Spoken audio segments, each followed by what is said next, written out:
Hello, I'm Daniel Benjamin, and I am the president of the American Academy in Berlin, and I'm delighted to welcome you to this Dirk Ippen lecture entitled Graphic Memoirs and the Art of Resurrecting the Past. It will be provided by our Dirk Ippen Fellow this fall of 2020, Amy Kurzweil. The Dirk Ippen Fellowship, established in 2012 with a generous gift from publisher Dirk Ippen, was initiated with the intention of promoting German-American dialogue among younger scholars.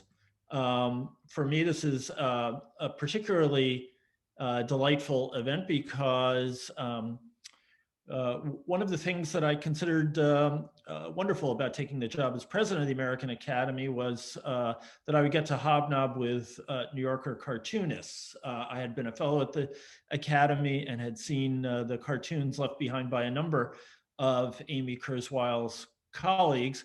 Unfortunately, because of COVID, Amy is in California, but we are very much looking forward to the day when she gets to the Academy.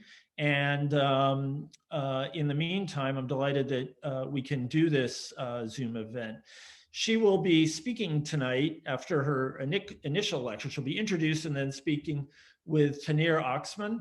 Tanir is a writer, teacher, and scholar. Her interests revolve around comics and visual narrative, contemporary women's literature, and memoir studies, as well as 20th and 21st century Jewish American literature and culture. Tanir is the author of How Come Boys Get to Keep Their Noses?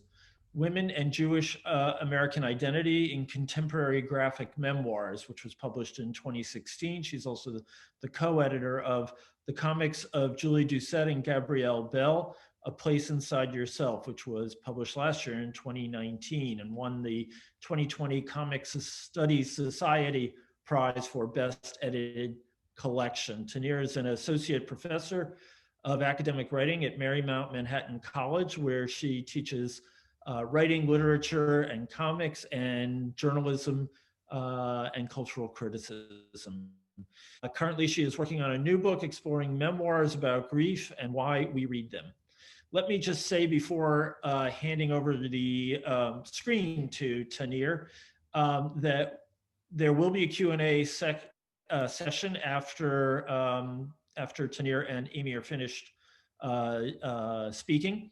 And we encourage you, first of all, to use the Q&A button on your Zoom screen, and to use it as early as you like in the course of the event, so that Tanir can review the questions and pick out the best ones. She will, I'm sure, do her best to get to as many as she possibly can. But no reason not to do that early. Do not raise your hand because we cannot call on you. And with that, let me turn it over to Tanir, who will introduce Amy more formally. Thank you so much. I am so pleased to be here today introducing Amy Kurzweil, who to my mind is one of the most interesting and exciting graphic memoirists working today. And I would say also memoirist full stop working today. Amy's first book, which was Flying Couch, came out in 2016 with Catapult Press. And it was the same year that my book, which was writing about comics, came out, about graphic memoirs. So we were sort of coming to our first books around the same time. We met at a variety of literary and academic events. And one of the first things I noticed immediately talking to Amy was not only was I so impressed with the work itself, but she really knows how to talk about comics. And I think for any artist and for any cartoonist, for any writer, that's a very impressive and useful skill to have, to be able to talk about the work. So Amy's book, Flying Couch, it has lots of wonderful press around it. It was a New York Times Editor's Choice, one of Kirkus's best memoirs of 2016. Amy's cartoons have been published in The New Yorker. You've probably seen them. If you haven't, you should check them out. Narrative Magazine, other places. She has a series of wonderful comics essays that I urge you to check out in The Believer magazine. And they're called Technophilia is the title of the series, and they're human adventures in technology. And my personal favorite, which I've taught a number of times at this point, is called Crossing Over. It's about avatars of Holocaust survivors at the Museum of Jewish Heritage. And I'm so excited about the work that Amy's been doing, particularly around second and third generation Holocaust narratives. And as a grandchild of a survivor myself, I'm especially, also personally and intellectually connected to the work. Amy publishes prose fiction, essays, and humor pieces along with comics, cartoons, and graphic memoirs. So she's coming at her creativity and thoughtfulness from all these different angles. She's had fellowships at McDowell, Jurassic, Black Mountain Institute. And I would just urge you all, if you want to learn more about Amy's work, to check out her website, because she also makes these really charming animated videos that complement her work. So there's one that I just adore, which involves her grandmother singing. So you can hear the voice that's already come alive on the pages of the graphic memoir. So without further ado, I would like to introduce Amy. Thank you so much, Tanir. It's such a pleasure to be here. It's especially meaningful for me to be here with Tanir. We've known each other for a long time, and I'm just so grateful that she exists and that people like her exist. Comics are a relatively new area of studious interest for academics, and Tanir is just at the top of her field in that way. And her work has really inspired me to take my own work more seriously. So thank you so much, Tanir. A huge thank you to the American Academy in Berlin. This is an incredible honor for me to be sort of with you, sharing my work with you in Berlin and around the world. It's especially meaningful for me to accept the honor of a Berlin Prize, given my family's roots and my family history. To be invited, with open arms to share my work with you means a lot to me, especially this week. This week is the anniversary of Kristallnacht. So as we're sort of commemorating this past trauma, and meanwhile in America, we're celebrating a sort of certain kind of liberation. So there's a lot going on this week, a lot going on in the world, and I'm so grateful to be here with you. And I look forward to being in Berlin in person, hopefully soon. So just to, a few individuals who've made this possible. Thank you, of course, to Daniel Benjamin. Thank you, Dirk Ippen, all the staff at the American Academy. Thanks to Barrett for taking a lot of my early morning phone calls. Thanks especially to John Thomas, who has helped us with some of the special tech around this event. So speaking of the special tech around this event, my work and sharing my work involves a lot of complicated slide changes, which don't work particularly well over Zoom. So we decided a good hack for that problem would be for me to pre-record my sharing of my work. So I put together a video that highlights both my book, my first one, Flying Couch, and the one I'm working on now, Artificial. So I have the weird and distinct honor now of introducing my past self. Hello, I'm Amy Kurzweil. I'm a writer and a cartoonist, and I'm the Fall 2020 Dirk Ippen Fellow. I'm here in the California Central Coast, and I'm thrilled and grateful to be sharing my work with you and with the future real-time Amy via the American Academy in Berlin. What I plan to do in this 20-minute talk is I'm going to share work from both of my books, which are graphic memoirs about myself and my family. And meanwhile, I'll be sharing lots and lots of images from those books. All the images you see drawn, except for a few clear references to other books, are my images. Some of those images are polished and inked. Others are pencil sketches because my current book is very much still in process. And I hope the combination of my voice and my images will give you insight into my process and also the theoretical underpinnings of my approach to graphic memoir, why I think it's an especially exciting and sophisticated way to tell stories about the past. So thank you for listening, and I look forward to hearing from you at the end. My first book is Flying Couch, a graphic memoir.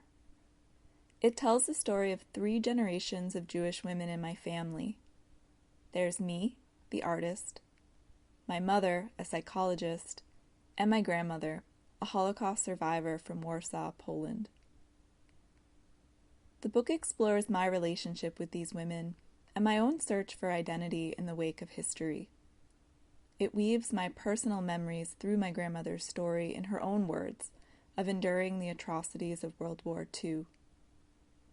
She recounts her escape from Warsaw through a few bricks in the wall, the loss of her entire family, and her survival in disguise, her eventual liberation, her marriage to my grandfather, my mother's birth in a DP camp in Germany, and the new family's immigration to America. I wanted to tell my grandmother's story in order to understand something about myself, to draw a line from my own anxieties through the bodies that raised me and the spaces I grew up in to the past. By simply putting our narratives next to each other, my grandmother's high-arc dramas next to my relatively banal American experiences, I could see trauma's roots and branches as a whole. I hoped my experience would speak to the shared condition of grandchildren of survivors, and perhaps to recipients of intergenerational trauma more generally. I told this story in comics, partly because I took my cue from masterworks before me. When I read books like Art Spiegelman's Mouse and Marjane Satrapi's Persepolis, it struck me that the unreality of comics, their obvious artifice, had something to do with why the stories felt surprisingly so real. I came to understand that this feeling of realness resulted from a sense of intimacy with the artist, and the intimacy of comics lives in the hand-drawn line. The hand-drawn line also gives me intimate access to the emotional life of the past. I was drawn to drawing because the kinesthetic experience of moving a hand across paper, the physicality of it, helped me better embody the emotions of my grandmother's story.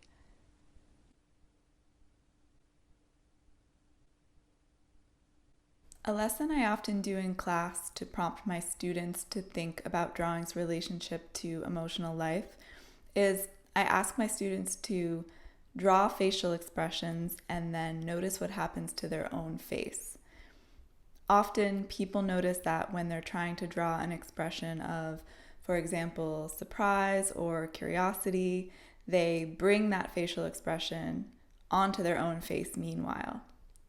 They're trying to figure out where in the face is joy or anxiety or exuberance, and they often need to actually embody it in order to know. Then I prompt my students to draw pure abstraction to represent emotions. So I ask them, what line quality, what shapes, what colors would you use to depict, for example, rage or anxiety or joy? And then I ask them to notice what happens in their bodies while they do that. Invariably, people report that they naturally bring a certain quality into their arm, like they scratch aggressively at the paper for rage, or they bring a kind of lightness and buoyancy into their arm for joy. And so what I mean when I say that drawing helped me embody the emotions of the past is that I was bringing a thread of this emotional life into my arm and onto my face in the moment of drawing these pages. In representing recollected history, I discovered that there were some things I felt I could draw and other things that I couldn't. While I could find ways to represent the emotional register of my grandmother's losses, I couldn't, for example, represent the faces of the people she lost because I had never seen them. No photographs remain of my grandmother's parents, her grandmother, or her 4 sisters, and it felt important to me that I not misrepresent the faces of these real people whose loss I felt keenly. I decided to obscure the faces of these family members when I drew them, either through odd perspectives or items in scene or other framing devices. In this way, I could draw attention to these characters' felt absence and symbolize their unknowability to me. Since so few photographs of the old country and my grandmother's early life were available to me in drawing my book, what photographs I did find took on special significance. In order to highlight and distinguish the photographs I found from my grandmother and my mother's life in Poland and Germany, I decided to render them in a more photorealistic aesthetic, different than the cartoonish style of the rest of the book. I achieved this style change through a combination of tracing and close looking. In this way, I emphasized the realness of these photographs, as if to say to the reader, look, all of this really happened, and this proof is precious to me. What then emerged in Flying Couch were two different registers of memory. The first is the aesthetic register of the recollected, a more iconically abstract, simple style, which represents images that came from my mind and the minds of the women I grew up with. This style is more emotionally expressive and imbued with imagination, as memory is, and it more readily facilitates the feeling of intimacy that I noted in the graphic memoirs I first admired. Comics theorist Scott McCloud suggests that this intimacy I keep referencing, the relatability of simple expressive cartoon styles, has to do with our brain's penchant to project animation onto simple shapes and lines, and to see ourselves in simple images and in simple stories. When something is sparse or contains visual gaps, we fill it in with the projections of our own minds, and that projection may be somewhat unique to all of us. When we look at realistic images, he says, we see the face of another, but when we look at simple faces, we see ourselves. If Scott McCloud is right, then, my cartoonish style may encourage you to see something of your own face in the simple drawing of my face or the face of my characters, and therefore feel closer to me and my family's story. The second aesthetic register in Flying Couch, the realistic register of documentation, represents the reality of institutional authorities, of machines and mechanical reproduction. It creates distance, but in an important way. It suggests to the reader, this story isn't about you. It's about real people from history who experienced events that really happened.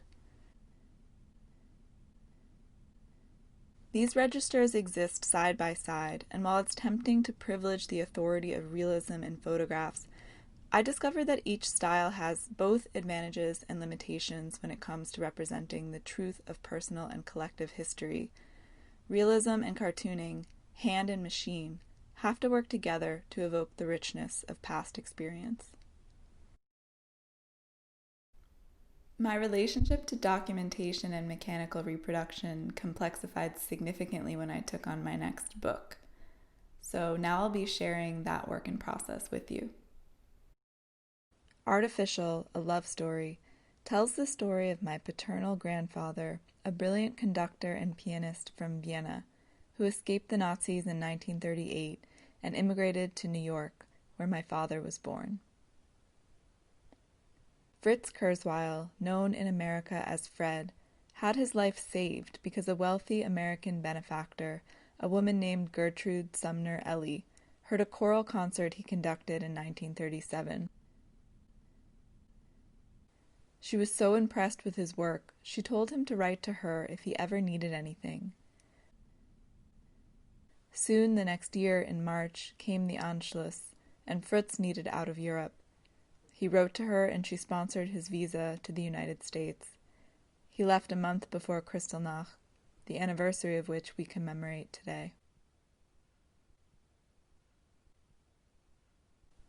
Artificial chronicles my grandfather's life story, and also my inventor father's attempt to animate and, in a sense, resurrect his father's identity through machine learning technology and the documents saved in a storage unit since Fred's death in 1970.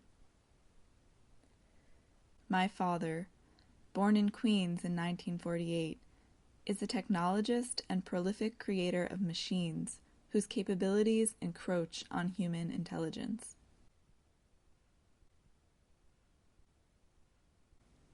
Here he is as a 17-year-old boy, sharing one of his first inventions with the wider world. Secret, starring Steve Allen.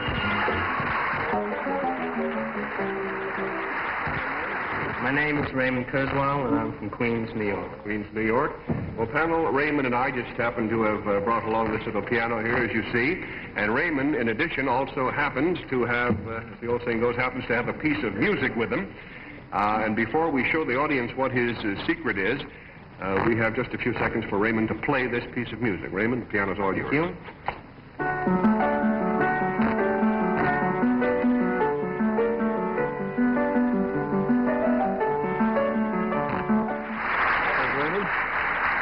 Very nicely played, and now your performance, of course, leads into your secret, so if you'll whisper it to me, we'll let everybody at home know what's up.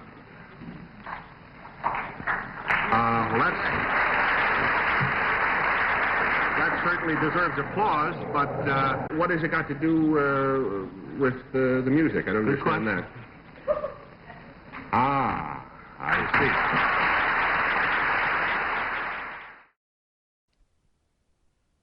My father's most recent invention also demonstrates musical intelligence.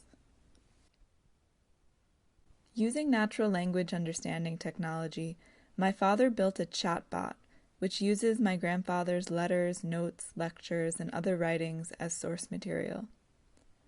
Chatting with the bot simulates, in stops and starts, a rudimentary experience of talking with Fred.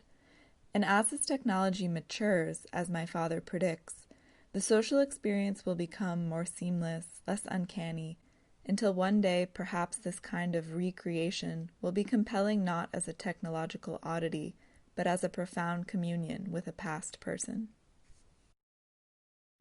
A key thread of my interest in my father's project has to do with the way in which my father's technological preservation is actually not that different from what I do as a writer and an artist.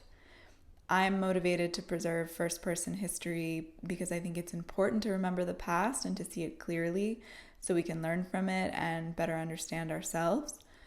And the questions about truth and documentation that preoccupied me in my first book became relevant in a new way upon considering my father's project. With technological portraits, is the authority of the mechanical superseding other ways of knowing? In a chatbot, is there space to understand the limitations of what it can capture and what it can't? And in order to think about this question, I began to think about myself and my role as a documenter of human life in relation to an algorithm tasked with the same goal. And perhaps I'm concerned about robots coming for my job, but in any case, I wanted to understand the difference between what I do and what this machine learning technology that preserves an identity might do. The chatbot uses my grandfather's documents, specifically his language, to simulate conversations with him. You might wonder then what those documents capture and what they leave out. In my grandfather's case, for example, I've come to learn there's much more documentation of his public, professional life than there is of his private, intimate life or feelings. But this might not be the case for every person. Some of us, for example, document and even publicize our inner lives obsessively. In a way, the paucity of documentation around Fred's personal feelings, the mystery around his inner life, is a kind of truth about him, at least as experienced by those who knew him. As a human artist, I also have access to some material about the past and not others. In my first book, as I noted, in the absence of photographs, I didn't have very much information about what my lost family members looked like. But in the case of Fred, all the photos I have of him help me reproduce his image, even though I've never met him. Technological reproduction is an extension of my toolkit. Artificial is full of laboriously hand-copied documents, typed letters, handwritten letters, notes, photos, official papers, I've traced and traced the words and images of the storage unit. You might wonder why it's important to me to hand draw these historical documents when I could just scan them and include those reproductions in my book. As with my first book, drawing has helped me know the past more deeply. Drawing is a kinesthetic experience. I get more information about, for example, how a person fills space if my hand moves along the lines of their face with a pencil. When I draw, I notice infinitely more detail. So much of everyday looking is about summarizing and filling in, but when I draw something, I enter a vast and granular level of visual nuance, and I realize how incredibly complex reality is. I then have to decomplexify all the visual nuance I encounter in order to simply reproduce an image by my own hand. Drawing, and in particular cartooning, is about finding the simplest lines to represent something much more complex. This is a complicated but organic process. For me and for most cartoonists, it's like dancing. It happens innately and unconsciously. The better I know somebody, and the more often I've drawn them, the easier it is for me to point to their essential features as I perceive them, their cartoon lines.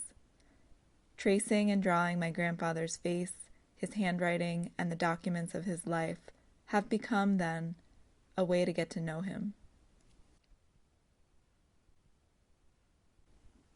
Drawing every document in my book emphasizes to the reader that even when I point to the existence of mechanically reproduced items that have contributed to my knowledge of the past, the story is still filtering through my perception. A comic wears its artifice on its sleeve. This artifice, as I mentioned, is also its intimacy. The awareness of the author's presence, the feeling of their hand in every drawn line, is the appeal of comics.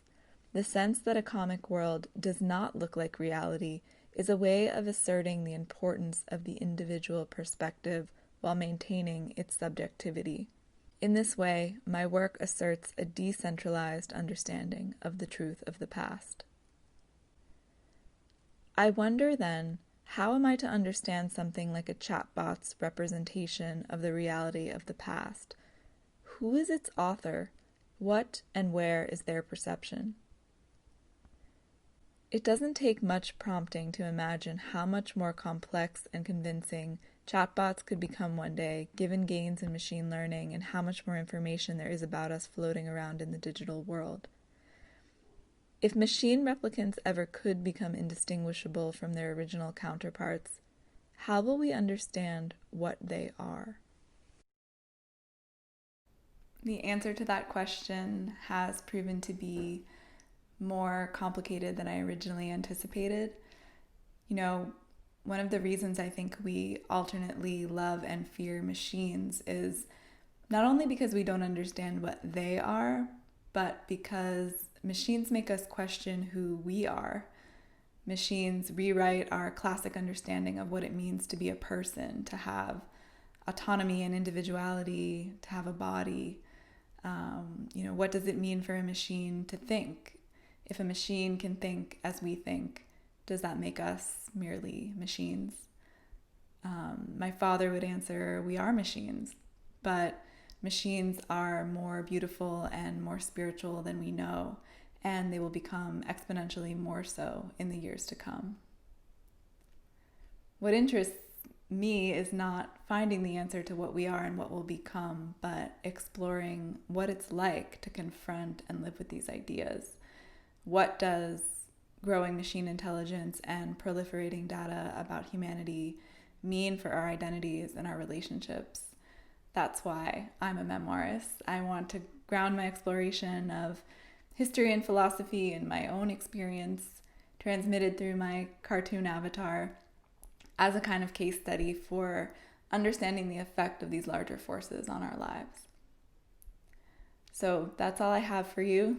I'm going to direct you now to the future live Amy, and I look forward to hearing your questions. Thank you for listening. Fantastic. So we have two Amys, but now we're just down to one Amy. So I'm going to be curating the questions as they come in without, anonymously. So please keep those questions coming. And I'm going to start with a couple of questions of my own for Amy, and I'll try to go back and forth. So Amy, what's really striking to me about your books, both individually, but also as a pair or a future pair, right? Because the second book is still in progress, is really the contribution that they're making to next generation Holocaust memoirs, or next generation memoirs more broadly, right? Because the second memoir, your grandfather wasn't a survivor. We can talk about, the language around his experience. He wasn't a survivor per se. And I think what's really compelling is this conversation right now when most survivors are dying off, and really trying to think about the literature in order to think about what is the future of how we talk about what we do with these stories. And what's really compelling to me about your first memoir, Flying Couch, is that it's not just a story toggling between your grandmother's oral history and your experience, but you incorporate your mother as a third character fully. She's fully integrated into that memoir. And I think that's really a departure from a lot of next generation narratives that we see. And then in regards to your memoir in progress, the virtual question is really, I think it's such a compelling way of thinking about all of these questions. There's a fine analogy there for what happens when these real people go away and we no longer have direct testimony. So I want to start by asking you, actually, you talked about style, and you talked about these two registers. So you have the cartoony style in your work, and it's also in your New Yorker cartoons. And then you have the photorealistic style. But I don't want to ask you about the two different styles, although I think you explained that quite clearly. But I'm more interested in the cartoony style, which seems to be your style, your mark. Where did the style come from? I mean, it's sort of a theoretical question, but how does it emerge? Is it a process of invention? Does it emerge whole? And I imagine this also maybe relates to some of your teaching, how you convey to students finding their own style. Yeah, thank you, Tanir, for that that meditation and also that question, which is such a beautiful question and also such a hard one to answer. And one I get a lot from my students is like, how do you find your style? And I do think, not to sound woo-woo, but I do think your style finds you. And that's something that's sort of unique about comics. I mean, like we all have handwriting, and how do you find the style of your handwriting? I mean, it kind of finds you. And I think cartooning is similar, in that you just make marks on paper in a certain way, and then it's almost like muscle memory, like your style starts to live in your hand, and then it becomes kind of an unconscious thing. But I do think there are some principles at play when it comes to cartooning, and especially to my approach to cartooning. Scott McCloud, who I referenced in that video, would put my level of realism more towards iconic abstraction, which is like a word he uses for styles that are, closer to emojis than to photographs. And so I have more of this cartoonish, iconically abstract style. And the reason for that is because I want to make space for projection. As I mentioned in the video, I want to make space for the reader to see themselves in my characters. But also, and people have noted this about my books that chronicle different generations within a family, I want to make space for the reader to see the similarities, like for some of the characters to blend together a little bit, because in Flying Couch especially, I'm writing about this inheritance of trauma, this inheritance of history. And so I do want the reader to like hallucinate my experience onto my grandmother's, and my grandmother's onto me, and onto my mother. Like, I want there to be some of that fluidity. And I think comics is such a beautiful medium for that, because it invites that projection, and it invites that kind of crossover of character. So some reviewers have written like, all Amy's characters look alike.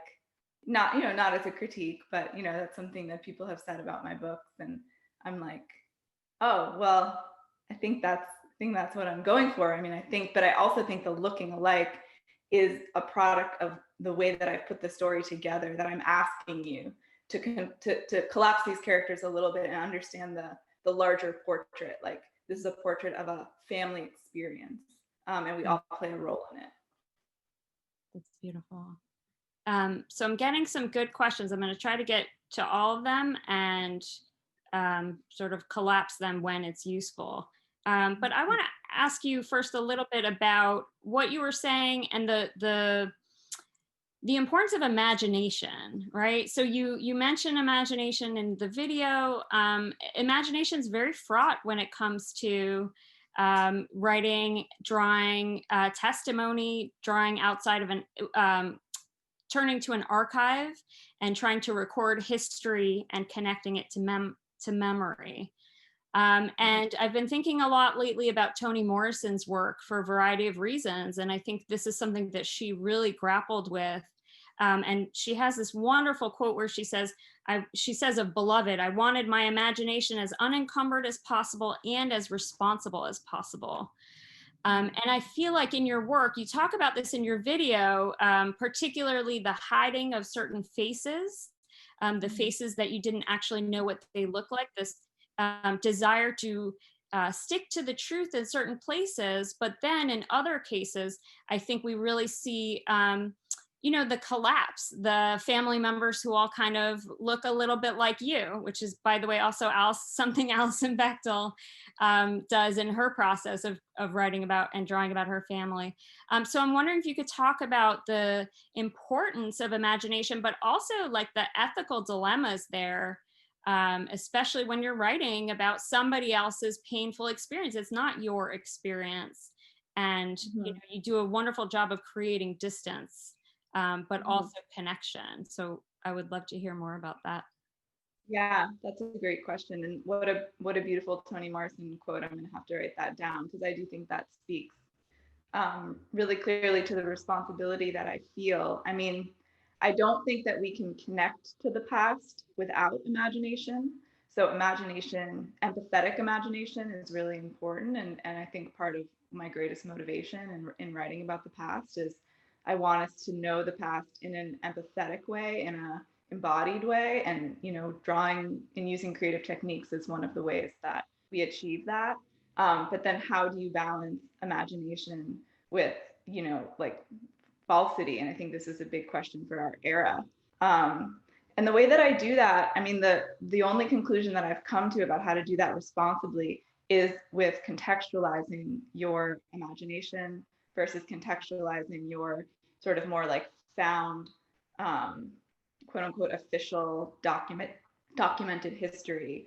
And of course, official history has all kinds of ellipses and question marks within it, and sometimes straight up errors. But I try in my work to be really clear when I show the reader, for example, a photograph, or in my next book, a document like that came from an archive, like a letter from my grandfather or to my grandfather, or his naturalization papers or his passport, which his passport, for example, tells this incredibly interesting story with just a few stamps, like a stamp, a J on his passport, a stamp that, through a ship harbor, an immigration visa. Like, it tells this story, but I do have to imagine what it was like for him to be traveling with this passport. I mean, it requires my imagination to fill out. So the approach that I take is, when I show a document that really exists, I want to use a style that's realistic, that references the reality of that document. And you'll often, like in both my books, see my hands holding these documents. So you get the verisimilitude, like the appearance of reality of me holding things that really exist in the world, and I copy them almost exactly, and I make that clear to the reader. And then when I'm, illustrating something that I didn't experience, I use a style that is very obvious in its artifice. So, in my first book, it was like never showing the faces of the characters from my grandmother's life who I'd never met. using odd perspectives, like a lot of the past and Flying Couch comes from this top-down perspective, and there's a lot that you can't really see clearly, and that's meant to be this like pretty overt metaphor about what I feel I can't see clearly. And in my next book, that's even more the case. There's a lot less of me actually illustrating my grandfather's experiences because I don't even have his access to those experiences because he hasn't documented very much of his memories of his life in Vienna, which is a theme that emerges in the book. So when I draw his life, it's very obviously imagined. It comes in these like fluffy thought bubbles, and it's really high contrast black and white, and lots of things are obscured. And I'm trying to communicate really directly to the reader as that sort of responsibility of being a documenter. You're clear about what you have seen and held in your own hands, and you're clear about what's coming from your imagination. I'm getting a lot of really interesting questions here, but related to what you just said, I think people are very curious about how you deal with the question that a lot of memoirs deal with. How do you deal with privacy of the people who are still alive? So your grandmother's still alive, your parents. It's much easier to write about people who aren't. And I know different memoirists have their own way of grappling with this. Mary Karr, I remember listening to an interview where she said, for the most part, she sends the pages to the people in her family and lets them sort of have their say and edit if they need to edit. I know different memoirists, that could be pretty tough. So I'm wondering how you navigate that territory. And I'm not just wondering, several people are wondering. Yeah, maybe several people in my family.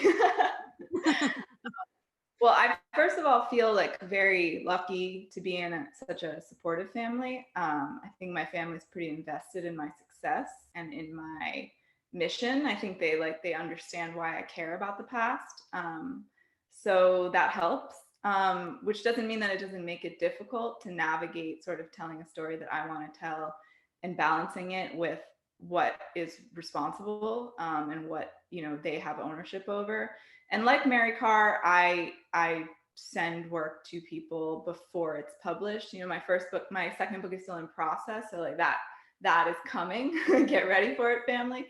But with my first book, there was many rounds of editing from my mother specifically, and something that I think is maybe true about sharing your work with the people who it's about that memoirists don't always talk about, that I found to be the case, is that my mother, for example, made my book a lot better. Like she was able to clarify things and complexify her own character, add nuance, in a way that I wouldn't have been able to do without her input. So I think it's like, it can be emotionally challenging. Sometimes you have to look at things that might, it might be easier to ignore. But if you have people in your family who are on board for that task, it can actually really help. So, I think, so for me, that's the approach I've taken. But when I have students who are curious about this question, I'm careful not to impose my own way of doing it on them, because we all come from different families. And I think that there are some students out there and some writers out there who can't do that. Like they can't negotiate these kinds of things with the people in their family for all kinds of reasons, many of which are good reasons. So everybody has to find their own balance, I think, between what they think is a greater truth that needs to be told and what is the more personal responsibility of privacy. People need to find that balance for themselves. Related to that, since you just brought up teaching, and I was thinking about this wonderful exercise, which I'm going to try out with my students, where you're essentially getting them to feel as they draw, or to really think about what they're feeling. Do you have sort of, what's your experience with that? I mean, especially because you're writing about trauma, and I imagine for a lot of students, that's what ends up coming out. Is there a kind of way that you grapple with the potential that things might come out that they don't necessarily want to come out, or especially not in that context? Mm-hmm. Yes, I would say that the majority of, when I teach graphic memoir, the majority of what comes out of my students does often it either revolves around grappling with their identities in ways that feel really therapeutic and important, or deals with processing a kind of traumatic experience. And my approach, I think of my mother because she's a trained psychologist, and like this is her training. And I often joke with her, like, it feels like I'm kind of doing similar work, but obviously I don't have that kind of background. And so the first thing is that I'm conscious that I don't have that background, and I need to focus on what my training is. Mm-hmm. And I just focus on like talking about the work with as sort of little affect as possible. Like, people are taking their emotion and putting it into this container of words and images and of this physical object or digital object, whatever, that they can see in front of them. And I think there's a lot of therapeutic benefit in that experience of distancing, but I never think of it in those terms. Like, I think of it in terms of you're creating a work of literature, and you want to communicate something about yourself to the world and something about your experience to the world. And we're going to talk about it from a craft perspective. And I think that kind of like feeling of just controlled emotional catharsis, like it's very scripted, like it's in these literal boxes, these panels. It's amazing to me. Like, I've never had a student not be able to handle that. I mean, they always can handle it. And I think there's always it's just a really moving experience. I feel really grateful that I get to do that for people. And that comics seems to provide such a valuable sort of controlled cathartic experience for people who are dealing with trauma. Controlled catharsis. So I'm getting a lot of questions about your process. And I think, partly maybe we should divide this into Flying Couch, because my sense is that the process was very different, partly because your grandmother was still alive. You had these archives, you had this oral history from her, and then your grandfather you had never met. And a lot of what people seem to be really curious about is, so you talked really eloquently about the different registers of the visual material. And I think people are kind of curious what the function of the writing is and, where that fits in. So, and, it's especially interesting because you do write prose works, you have prose essays. And so it's kind of curious to hear about how the writing fits into the work. Right. Yeah, I mean, I can talk first about Flying Couch process, and then I can maybe share the progression of my my process for my next book, which is a little more streamlined because I started writing Flying Couch when I was in college and had very little training in general, and was just kind of groping around. But I did have the gift of this oral history archive where my grandmother's story was documented. And that also speaks to the sort of responsibility and privacy question, is that with my grandmother, she had already told this full story to a historian, which had been, sort of published academically and lived online in the world. And so I felt like I had full entitlement to, those her words. So that not only solved kind of like this privacy question for me, but it also basically gave me a structure for my second book in the form of her narrative. And of course I had to her narrative, if anybody has looked online at the University of Michigan and looked into that oral history archive, most of those archives and the stories are very meandering, and it's hard to get a clear narrative. Of course, that's often the case with traumatic stories. So I first had this task of looking at her words and ordering them. And this I did in college when I was 20 years old. It was a pretty overwhelming experience. I spent a lot of time with her story and just trying to put things in order, not necessarily in chronological order, but in some sort of narrative order that made sense to me, so I could really figure out what happened, what happened first, what happened next, when did she lose people, when did she gain people? I mean, so I worked with that first, and that was a big part of my process. And then I started writing these vignettes, and I was writing vignettes about my childhood, about my Jewish identity, about the three women, like living in the world together, me and my mother and my grandmother. And then those vignettes turned into their own chapters in comic form.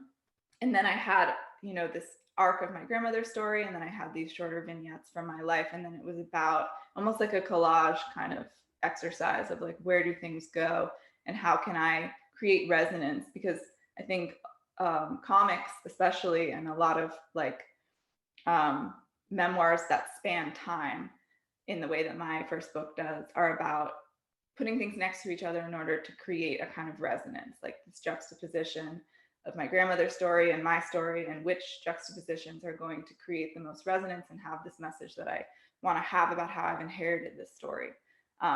So that was the process of sort of writing that book, and it was this sort of swirling process. And I know, like, I think one of the reasons why I'm so inspired by Alison Bechdel as a memoirist is most of her books have this kind of spiraling structure where she's like going over and over something, and there isn't necessarily a chronology.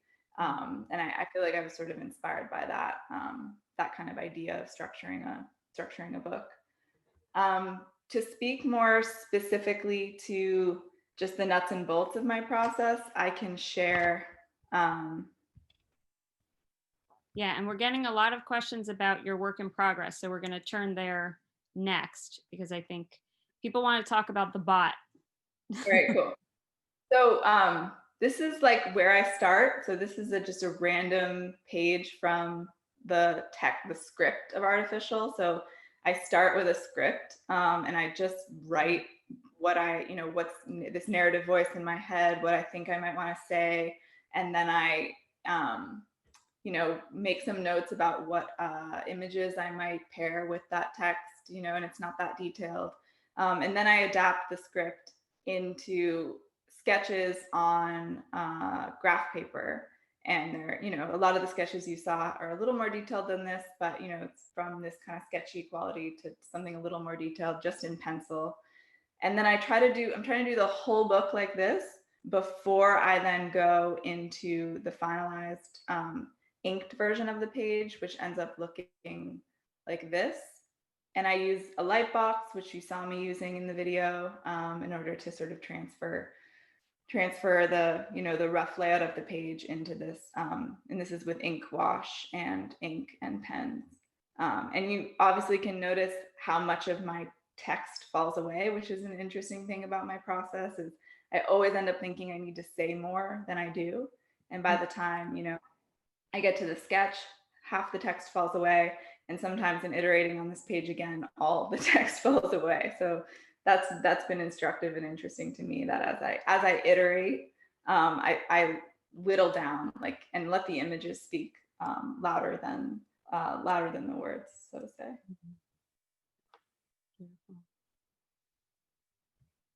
Okay, we have a lot of questions about the bot. Okay. And I have a lot of questions about it. So first, I wonder if you could maybe just give a little bit more context for, just give us a sense of, have you interacted with it? And one of the questions asked why the book is called A Love Story, why that's the subtitle. And maybe, I don't know if that's related to, the intergenerational story with your father, with your grandfather.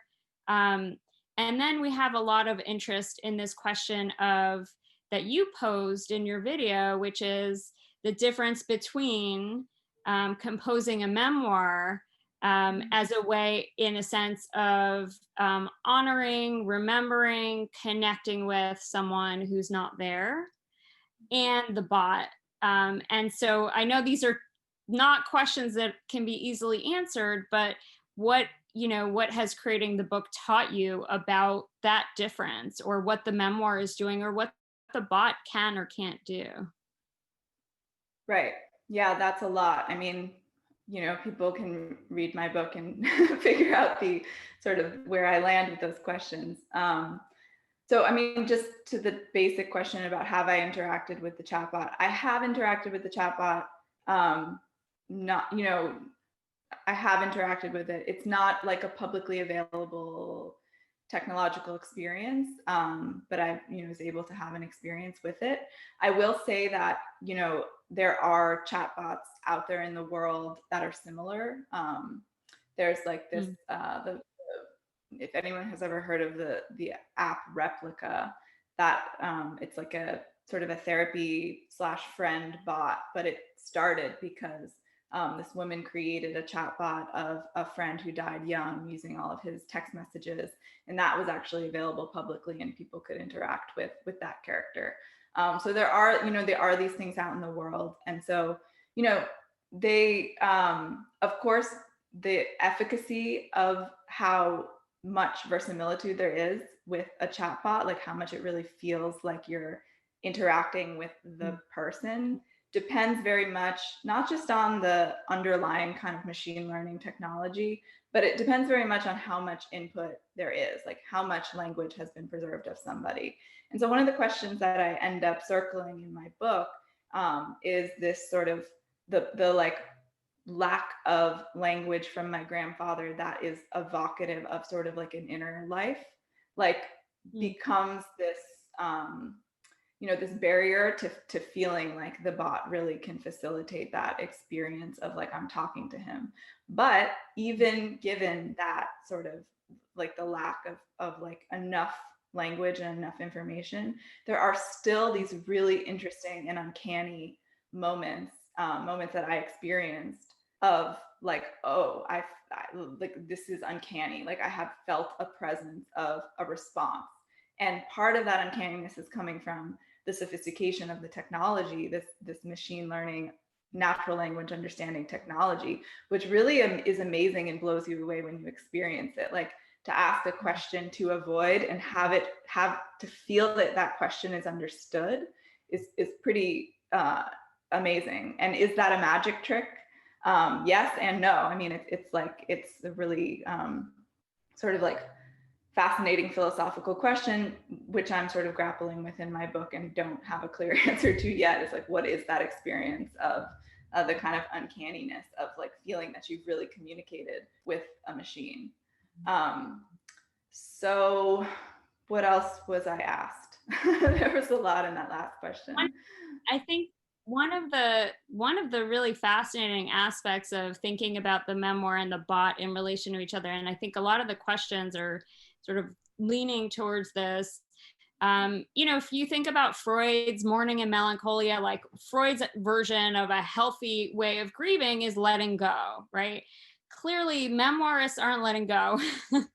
But they are letting go at a certain point. So you're a serial memoirist at this point. So you're letting go and then you're picking up again and you're letting go. But with the bot, there isn't that same sense of I'm here to sort of visit, remember, and then kind of walk away.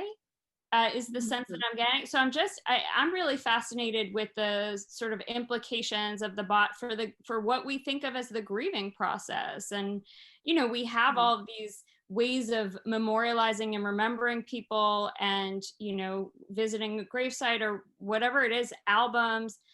So I just think the implications are so interesting, especially looking at them side by side. I totally agree. And I think that's my sort of greatest interest in framing this book the way it's framed. Wanting to understand what the role and what the future role of a technology like this might be. I think, I read a really interesting philosophy paper by a woman named Alexis Elder, where she's comparing chatbots of the dead to like ancient funeral rites. And there are actually some like practices of impersonating the dead in some ancient traditions. And so this idea that like you might have a experience with an avatar of somebody who's passed away as part of the grieving process, I think is actually in our history and in some ways in our lives already. And so it remains to be seen how we will understand and contextualize these kinds of chatbots. Like, will we see them as grieving rituals, or will they play a different role for us, or will they be a kind of continued way to live with someone who is gone. And I don't have the answers to those questions, but I do think looking at some of the ways in which, like drawing comparisons to some of the ways that we do impersonate past people and keep them with us as avatars. That's not a new concept. That is something that we've done in various ways throughout human history. The love story, that's a really interesting question to me. Where does the artificial love story come from? I mean, first of all, it sounds good. Yes. but okay, the love story, I think a big part of the book is motivated by like wanting to understand what it means to love somebody and wanting to make a connection between what it means to know somebody and what it means to love somebody. And like, you know, my partner plays a role in the book, and there's sort of like this beeline thread of our relationship. So that's one love story that's in the book. And my partner's a philosopher, and he also is a voice piece for some of the, you know, he's a character who plays the role of like echoing the philosophical questions in the book about the chatbot and about some of these ideas. And I think he, you know, brings to my attention this idea that love is about knowledge. And that like when you can know something with all of its parts and know it in all of its nuance and just see like the depth of a person, like that is what love is. So, you know, so I'm sort of circling that idea and kind of like, can I love somebody that I never met through knowing them, through the remnants of their life? I think that's a sort of a question the book is asking. And I wanted to put that in the forefront of people's minds as they're reading it. You know, also the book kind of funnily and jokingly begins with this question, what's the meaning of life? And that's like a thread that comes up again and again in this kind of joking way. And the answer, of course, is love, you know? So there are ways in which the idea of love and what it is and what role it plays in our lives comes up again and again in this story. And so I decided to just stick it right on the cover. I love that. And maybe, and it feels like your work is also saying part of love as knowing someone is also knowing what you don't know about someone, right? The flip side of that. That's really well said, and always making sort of space for that gap. Yeah. We have some questions about inherited trauma, and I think they relate nicely with, so you do mention inherited trauma and you're clearly interested in it in your work. And I think it correlates nicely with the question of the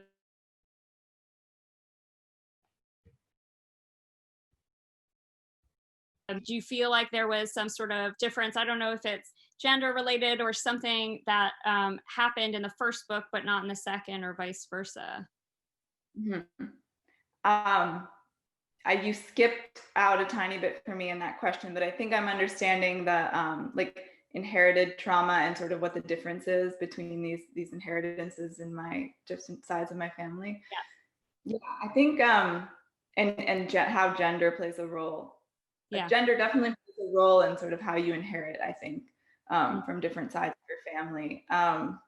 You know, so much of my understanding of like where the traumatic experiences were, at least in the way that I related to the world on my mother's side, coming from my grandmother, revolved around home and revolved around domestic spaces. I mean, that's why the book is called Flying Couch. You know, specifically like the way couches are interacted with and the way furniture is interacted with. I sort of came to want to learn about my grandmother's experience because of the way that I had this contentious and anxious relationship with home, you know, that I like felt that I needed these safe spaces around me, and had this really irrational experience with like leaving and losing home under non-traumatic circumstances. And so that's where I started to draw that connection to this loss of home, which was, you know, one of the many traumas of my grandmother's experience. And on my father's side, there's certainly inherited trauma. I think we talked about this difference between, you know, being a survivor versus what my grandfather experienced. And I think the word for him would be, he's like a displaced person, or he's the uprooted. My mother on my father's side, sister, who is living, is in her mid-90s, and she wrote a book called The Uprooted, where she talks about that experience, and gives a title to that character of, you know, a generation of Jewish people and other people who were displaced from World War II that aren't necessarily survivors, but there's certainly inherited trauma there. And I think coming from my father's side, it does, the way that I feel anxiety from that experience, I mean, I'm still figuring this out, but I think it has more to do with public life than with domestic life. Like there's a lot of, and it's a beautiful thing, but it can be overwhelming sometimes. Like there's a lot of drive to achieve. And my father, as like a case study of someone who's achieved so much, I think, you know, there's a lot of drive that comes from this sort of like wanting to recapture some of what was lost. And I think I feel that, you know, as an inheritance on that side of my family. So there's something very gendered about that, of course, like the way, you know, one side of my family has more to do with domestic life, and the way the focus of sort of my interest in the other side of the family is traced through, you know, public life and achievement. Yeah. That makes a lot of sense, I think. I mean, I think what's really beautiful about the second memoir is you can kind of see this push and pull in your father's character. He's a musician, right? He's an artist. That's the artist in you, is really like where you're kind of starting from, but it's this new problem, and it opens up all of these things about your first book, I think, really elegantly. I'm gonna ask one more question, I think, unless there's someone dying to ask one more. And this is really bringing together a couple of questions that people are very curious about your archive or your relationship to the archive. And, you know, I would also ask, has COVID changed your access to the archive? And I think access is such an integral part of the work that you're doing anyway, that's sort of interesting to think about how it's affected your process, your access. But also, you know, do you think of your work as a primary or a secondary source, was one question. And just in general, what your relationship is to these objects.